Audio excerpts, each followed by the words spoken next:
do'st bo'lib olaylik deya yupatma. Bo'lsam yor bo'laman, do'st bo'lolmayman. Shaytoniy bu fikr bo'lmagan bir gap. Yetar, yetar, yetar ketganing aldan. Uzr bu taklifdan chiqmaydi bir naf. Bo'lsam yor bo'laman, do'st bo'lolmayman. Dilozor dilimga havas solgandek, turgan nafsimga qafas solgandek, sevgim havosidan nafas olgandek. Bo'lsam yor bo'laman, do'st bo'lolmayman. Sevgim havosidan nafas olgandek, bo'lsam yor bo'laman, do'st bo'lolmayman.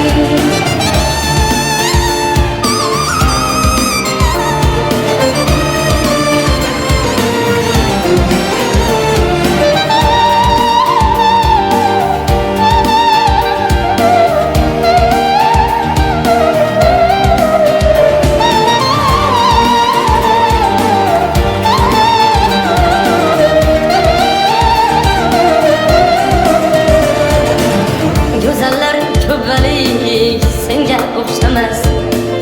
Har nafas umidim asla to'xtamas. Sensiz na halovat, sensiz na havas. Bo'lsam yor bo'laman, do'st bo'lolmayman. Unutay deyman, yurak qo'ymaydi. Sen bir yonda rashking qiynaydi. Sendek qaro ko'zni ko'zim qiymaydi. Bo'lsam yor bo'laman, do'st bo'lolmayman. Dilozor dilimga havas solgandek, turgan nafsimga qafas solgandek, sevgim havosidan nafas olgandek. Bo'lsam yor bo'laman, do'st bo'lolmayman. Sevgim havosidan nafas olgandek, bo'lsam yor bo'laman, do'st bo'lolmayman.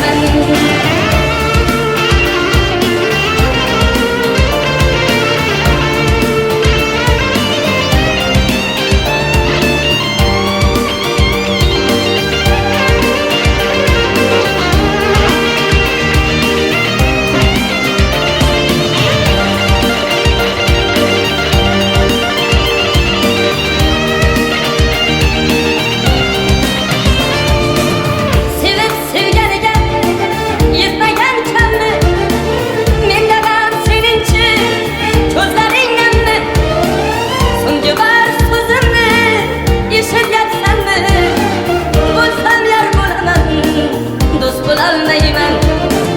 Xudodan so'rasang Anvarni so'ra, yo meni tugatib ket undan ko'ra. Yodimdan ketmaydi shirin xotira. Bo'lsam yor bo'laman, do'st bo'lolmayman. Taqdirning bitigi, xoqonning ishi. Qopqog'in yopmagan dil to'la sirga. Yashasin sevilib sevib har kishi. Taqdirimda bo'lsang bo'larmiz birga.